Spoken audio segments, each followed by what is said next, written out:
And so when I said to my girlfriend, I said, well, look, I'd rather volunteer than to be conscripted. And that was when Hitler was sort of coming through Poland and coming into France, you know. So I went down to the RAAF to join up. And so I went down there and they did all the medication, and then they found I was colourblind. Oh, they said, you can't go in their crew, but he said, but we will take you. He said, you can be a clerk or a mess orderly. Well, I thought I didn't want to join the army, the Air Force to be a clerk or mess orderly. I was already a clerk, so I said thanks, but no thanks, went back to work. And then, of course, Hitler came in and the Dunkirk came, and I thought, well, things are really getting serious now, so I just went down. We were in the Commonwealth Bank building up in Martin Place, so I just went down to Martin Place at lunchtime and joined the AIF. And that's really what happened. It wasn't any thought of having great fun. I could never believe that. It was just something that had to be done.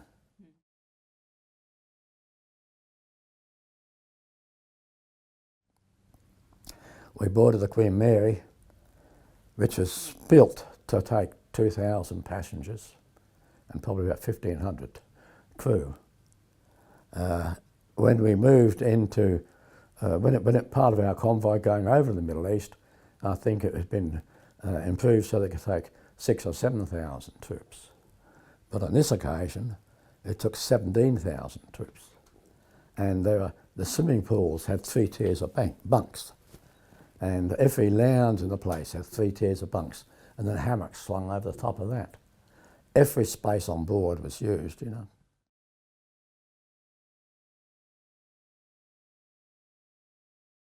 But we left the Aquitania and got onto the Johan de Witt, which was a Dutch cargo ship, very small. And we went down here into the hold. We were on the bottom level of the hold. It was divided into 3 sections. And there were big long tables, hammocks over the top of the table, so that was where we were going to sleep, that's where we were going to eat, and just spend our time there. Well, it was stinking hot down there. And then, of course, we're told, mate and I were told that we were on kitchen duty for the night. So we're dragged up, and we started pinning spots and all the rest for the meal. After you'd done this, we had to dish out the meal and then wash up.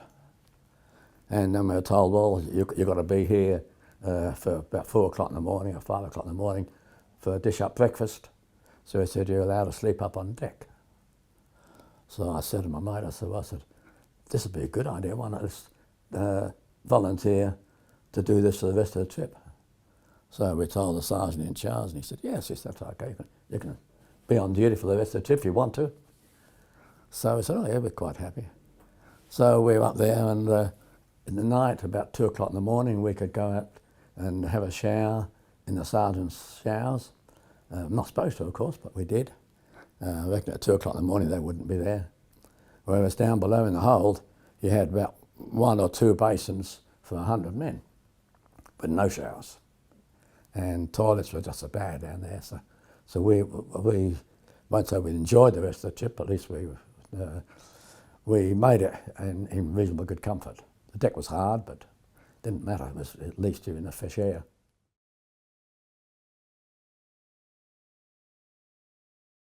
The next job was to go down to the wharf, and we were guarding the big petrol tanks. And there was thousands upon thousands of gallons of petrol here. And the night before we arrived, 1,000 pound bomb had landed there, but it hadn't exploded. I'm not sure whether it was that bomb or another bomb, another 1,000 pound bomb that went afterwards.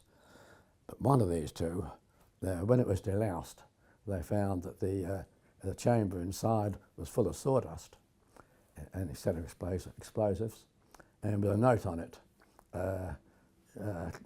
good luck, Yugoslavia. So Germans had been using Yugoslavia labour, and they had sort of sent us this note.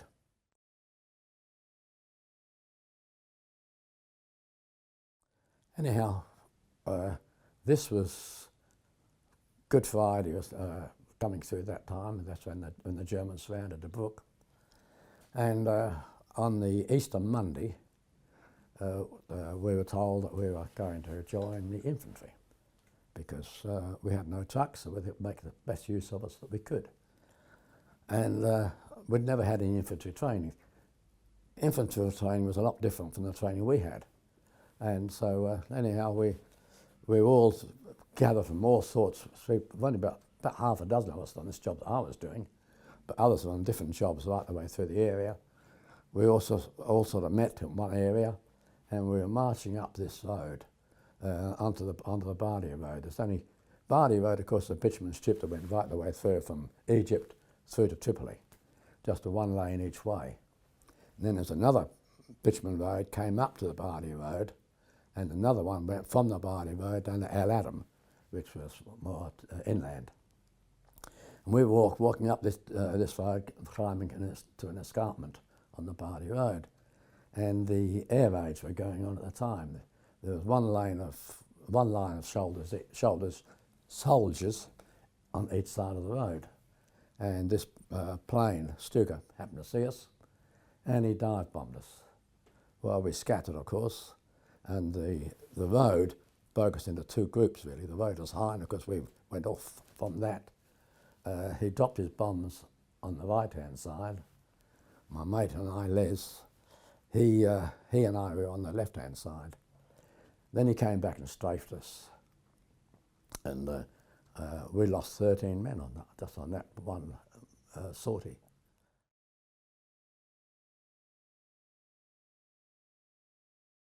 And it was around about the 15th of May when they made another big attack.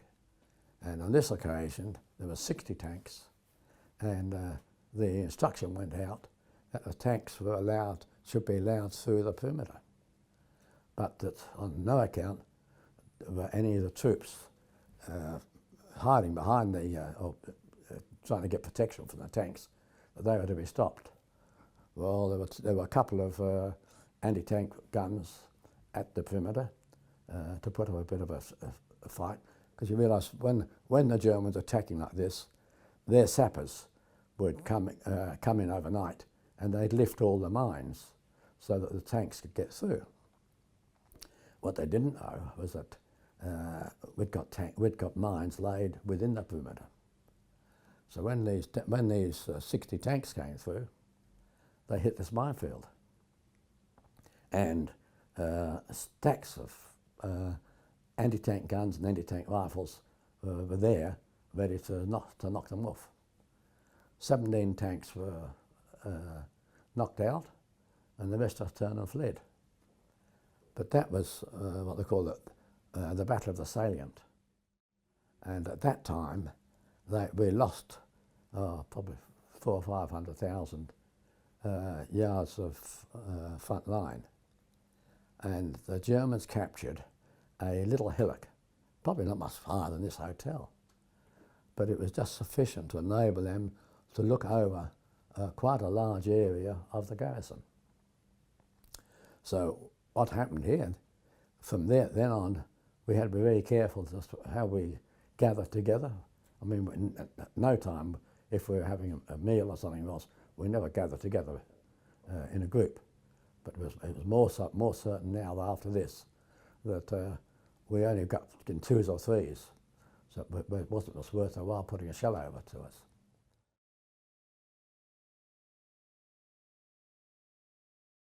In the desert, all the sand and everything else, the windscreen gets obstructed, you can't see too much.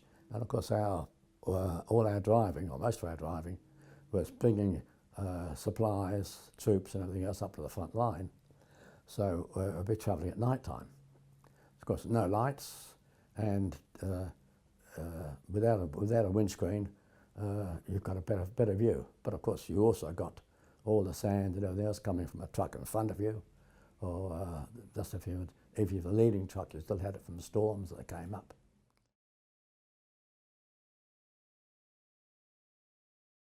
With these storms, occasionally you get a storm that might last 2 or 3 days. Well, that was good insofar as that was a relief from the air raids. Air raids are on more or less all the time. Probably only one or two at a time, some of these planes. Other times they might be coming 15s or 20s. But the whole idea, they got us on edge all the time. I mean, day and night, you basically had planes on there. You can say at least every hour there'd be some planes going over the top, and of course you were sort of aware all the time. Around the front line, of course, there were 2 lines of 70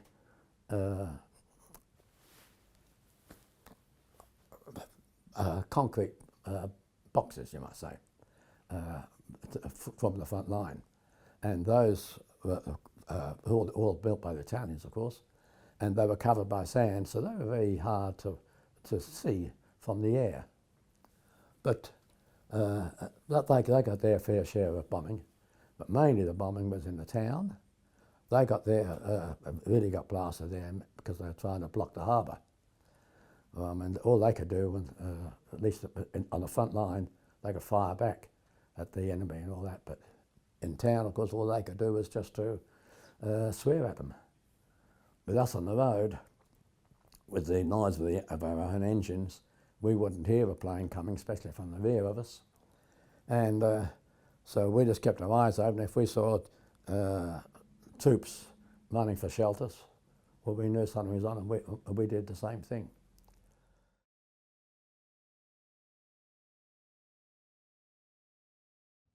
One of the places we had was what they call the bull ring.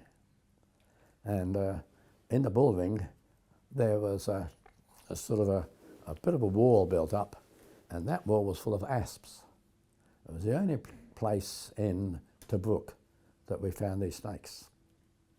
And of course that caused a bit of concern. I mean, we had snakes, we had scorpions, we had fleas, and we had flies. And of course, in our job, we'd be working all night long, going to the front line and back and things like this. I mean, you might end about 10 miles in the night, but it'd be hard to go more than 10 miles in a straight line into Tobruk because it wasn't big enough. But you'd only be doing about 5 or 10 miles an hour, less than that. And so you're basically working all night long to transport troops and supplies to the front line. Then, of course, in the daylight, we'd be going into town, bringing supplies up to where we were stationed, ready for the night meanders into the front line. So that meant that we'd try to get to sleep, the only sleep we have in the daylight. And of course, there we were pestered by flies. So it was a case of you never got a really decent sleep. And the scorpions, well, fortunately I never got bitten, but we used to have 2 of us on a truck most of the time. And the chap, Jack Greenaway, he was the chap that worked with me at the time.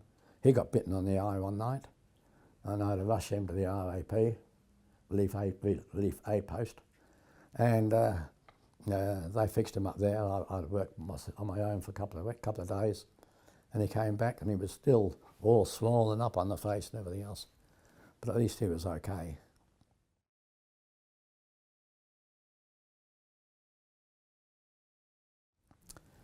Then, of course, our biggest problem was probably supplies, meat and things like that. We worked on bully beef and biscuits most of the time. Other times we got herrings and tomato sauce.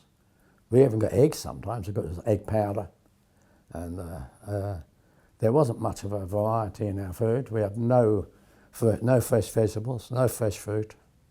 And a couple of chaps downstairs were talking about having oranges at one stage. I never saw any oranges there. I think it was just probably something came into the ship and they managed to get hold of it. But yeah, food, there was always enough food, but it was, well, mainly bully beef. And with the heat, the first thing you did was just to open up the tin and pour it out, and all that fat that comes in the bully beef, they come down and pour it out on the sand. Then you just ate the rest of it. But the hardtack biscuits were so hard, you really need to soak them in water to eat them properly. And water was in short supply, and it was horribly tasting, bore water. And you use that for drinking. And the first thing, when it came to washing, it was a matter of just getting it up in your hand and putting it over your face and cleaning your teeth, and that was it. There were, of course, no showers, nothing like that there. And when it came to washing your clothes, well, leave them with washing yourself. You'd put a little bit in that tin. We were fortunate because we had all these, our petrol came in square 4-gallon tins. We'd cut them in half, turn down the edges, and we'd use one of those to put a little bit of water in, about half an inch or an inch of water in the bottom, and we'd wash ourselves down like that. I remember one chap who was just halfway through washing him because he got caught in an air raid, and he had a duck for his slit trench, and he cut his feet on the way through. He was in hospital about 2 weeks. But those sort of things happen. You just never know when these raids are coming. And as far as cleaning your clothes, well, they were really thick with sand and that. Even when you washed your body, the sand from your body would sort of sink in the bottom of your water. So water was a problem. There was one occasion towards the end of the siege that we got fresh meat. It was the only occasion we got fresh meat. And we had, well, I suppose you call it almost a roast dinner that day. But it wasn't quite so fresh. And it was the only time that I got what we used to call belly fever, desert fever. Desert belly, that's what they call it, desert belly. And so I think it was just that we had no refrigeration there, and with the heat, the cooks couldn't just keep the meat fresh.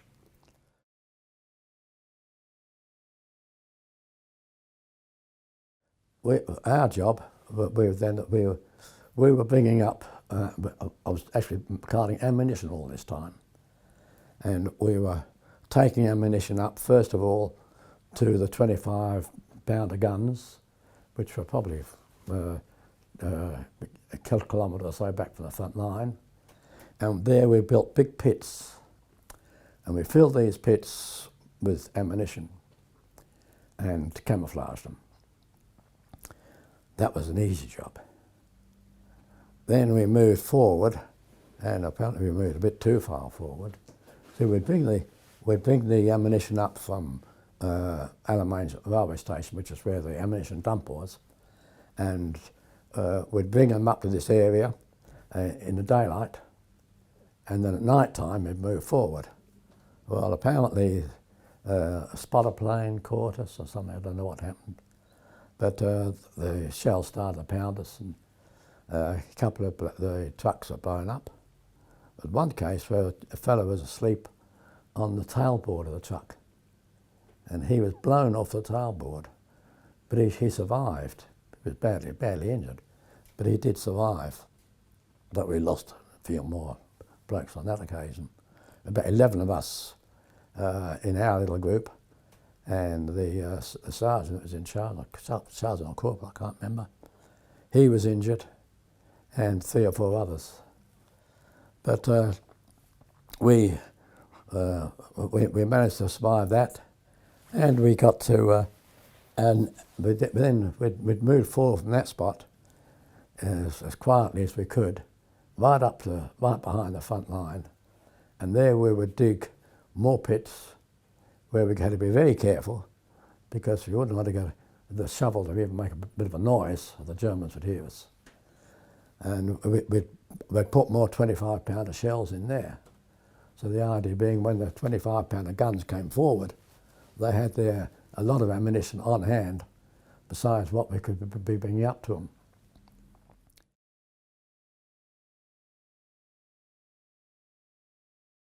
On one occasion, there was we were told to be very careful, because we were going through an area where the mines had been laid and they hadn't been cleared.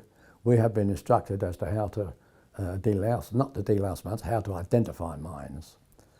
And so we were very careful in that area.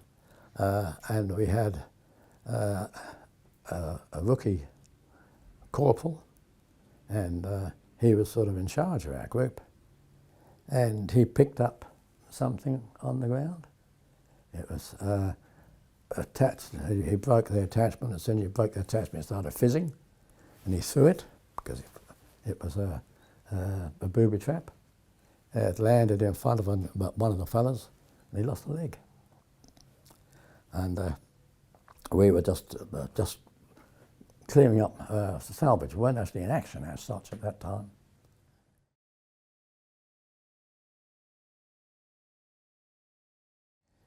Anyway, we finally moved back a bit further, and it was this time I got a letter, what I call a Dear John letter. Dear John, hope you're having a good time. Sorry to tell you I found somebody else, so our engagement is broken off. Well, that was devastating news for me. And I worked back, because I had to keep a record of what letters I had written to my fiancée, and what letters, we'd always numbered our letters. And she numbered hers. She wrote a lot more than I did.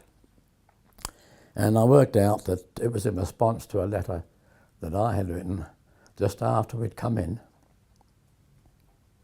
And we'd lost so many men when those trucks were blown up. And I'd probably written her and told her, you know, doesn't look as though the war's going to be over in a long time, you know. You've been good, she used to love dancing. She used to go dancing, but she never let anybody take her home, you know. And I said, you know, I don't know what I didn't say let people take you home, but I sort of, I probably, she got the impression anyway that I didn't love her anymore.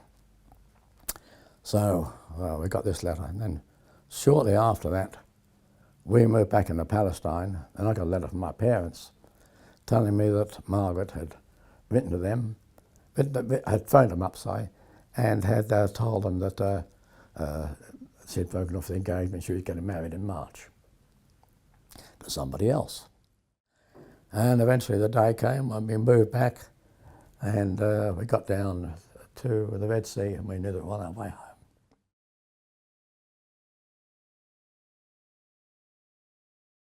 That. And we got back to our place at Tripoli, and one day they said, we're now going to form a skiing battalion. And so, but the volunteers again, well, no one volunteered. Anybody here had skiing experience? A few put their hands up. So the officer turned to me and said, "Righto, Davis," he said, you were born in England, you must have had skiing experience." "No," I said, "the nearest I had was ice skating." "That's near enough," he said. He didn't know the difference. No, ice skating is nothing like skiing.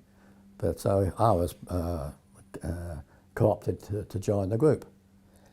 So it was about 20 of us, and we moved up to the Cedars in Lebanon.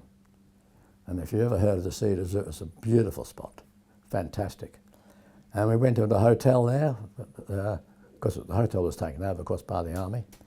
And for a week, we were taught how to ski. And the leader, I think he was a major, he was one of the Olympic athletes from Britain. Quite a lot of them are British officers. And we had all the instructors were Olympic athletes. And we learned quite a bit about skiing. But I think it was really just a ruse to give us a bit of a break. Because nobody in their right mind would put a few Australian soldiers against Italians and Germans that were born on skis.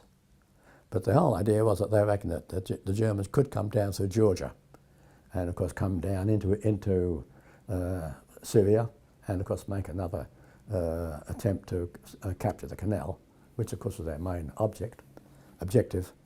And so, we had about 2 months there, very good.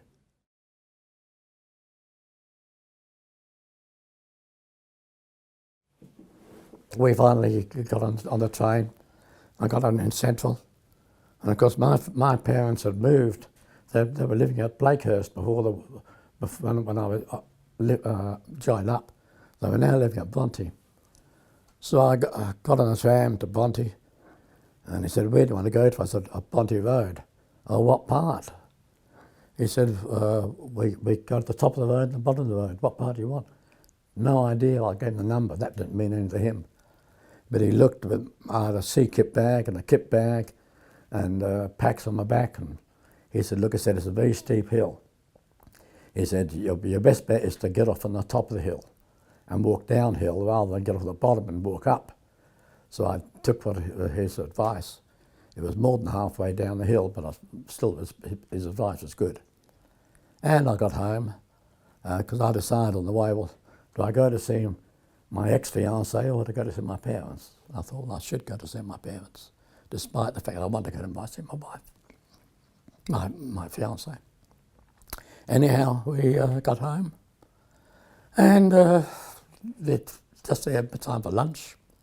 We'd had our lunch, and I've got a phone call from Margaret. She welcomed me home. I explained to her, I said, she would have known that ship came in the previous day, of course. And I said, well, I'm having a Dutch at home for lunch. And just told her I loved her. And then put the receiver down, because I didn't want to talk to her over the phone to her.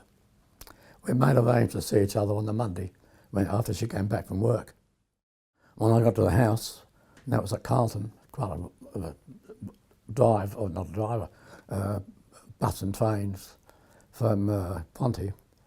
And so Mother just said, oh, she's in there.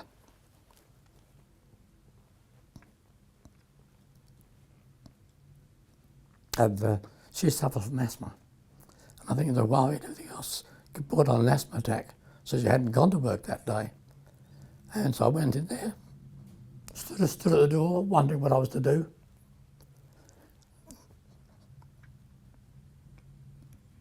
She just held her arms out. And I knew everything was all right.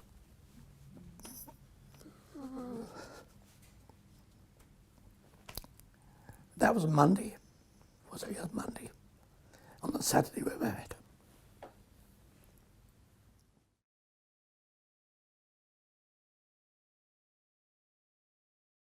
I'd never had malaria in New Guinea, but I was shopping at Mark Foy's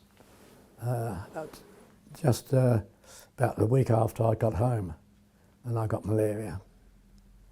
And the last thing I knew as I went out, I heard a couple of women tut-tuttering. These blooming soldiers said, drunk this time in the morning, about 9 o'clock in the morning. And then I woke up in Concord Hospital, and I was supposed to have had an operation on my feet at that time. I dropped 4 25-pounder shells.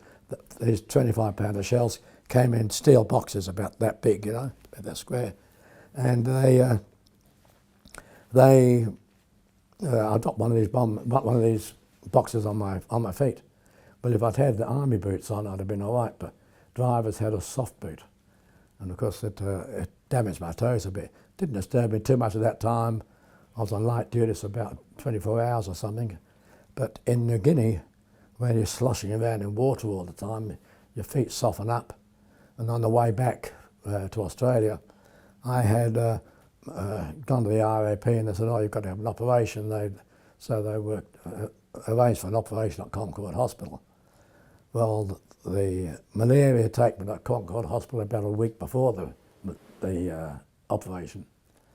So when I got over the operation, when I got over the malaria, I told him about the operation. I was, oh, so we'll get that rescheduled. And I went and had this operation. And I got malaria again, while I was still in the surgical ward. So they put me down to the malaria ward again. And you're sort of in a coma for 2 or 3 or 4 days, you know. By the time I got round to it, I asked the nurse there if she'd change the bandages on my feet. I said, you're here for malaria, don't worry about the other things. So I asked another nurse, the same reply. I asked the matron, same reply. Finally, the doctor came around about a couple of weeks later to see whether I was fit for discharge. And I spoke to him about it.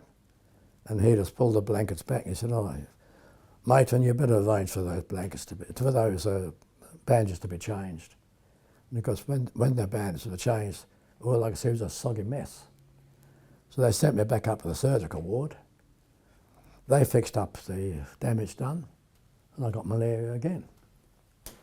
Back to the malaria ward, and the same thing happened. They wouldn't attend to it. Finished up because of the lack of attention. I was in hospital for 11 months for a simple thing, really.